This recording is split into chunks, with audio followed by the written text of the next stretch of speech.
magaalada Garowe ergada soo xuli doonta mid kamid ah xildhibaanada golaha shacabka ee ka banaan ama kursigiisii uu banaan yahay ayaa Garowe lagu qabtay tababar lagu fahansiinayo habka ugu haboon ee loo soo xuli karo xildhibaan.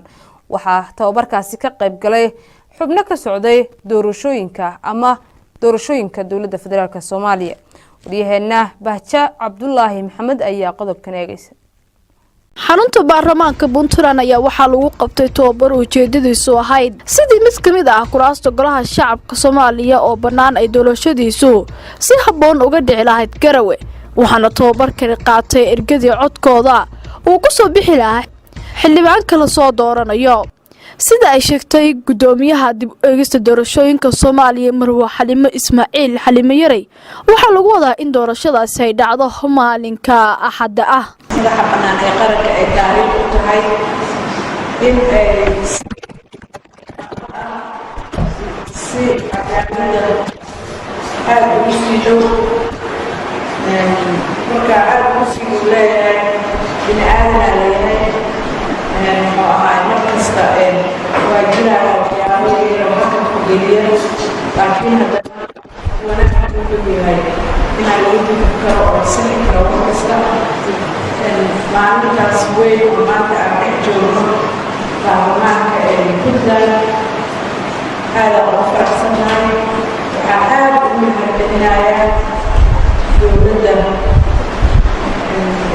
goboleedka Puntland oo runtii si qurux badan oo wanaag ku jirto inuu ugu soo dhaweeyey magaalada Garowe ee magaalada taas waxay muujinaysaa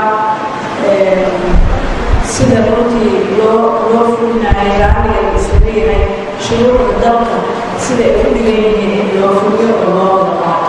waxaan rajaynayaa meel kasta oo shuruucda inay saas noqoto oo saas isugu afgarto oo saas loo fuliyo. maxaa yeelay waxaa ku jirta dadnimadeeda soomaalinimadeeda magaceeda soo ceshisidiisii magacii hore aan lahayn oo weynaa sida kusoo noqonayo. waxaan kaloo aad ugu faraxsanahay inaan maanta ka joogno baarlamaanka goboleedka Puntland oo runtii meel aad ugu badan jawi aad ugu badan ah annagana runtii doorasho ahaan lasii xoojinaysa oo ahay dhiirigelin weyn lasii siinaysa.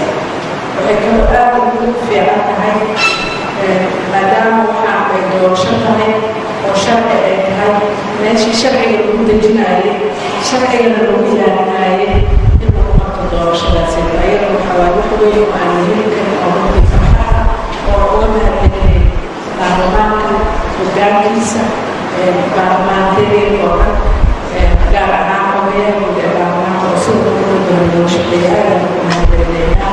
waan ka sugaynaa mar kasta saas waan ku isugeysanayna maanta waxaan isugu imid doorashada kursiga oo deegaan doorashadiisa ay Puntland ahayd oo ay qasab ahayd meel kale lagu qaban karin.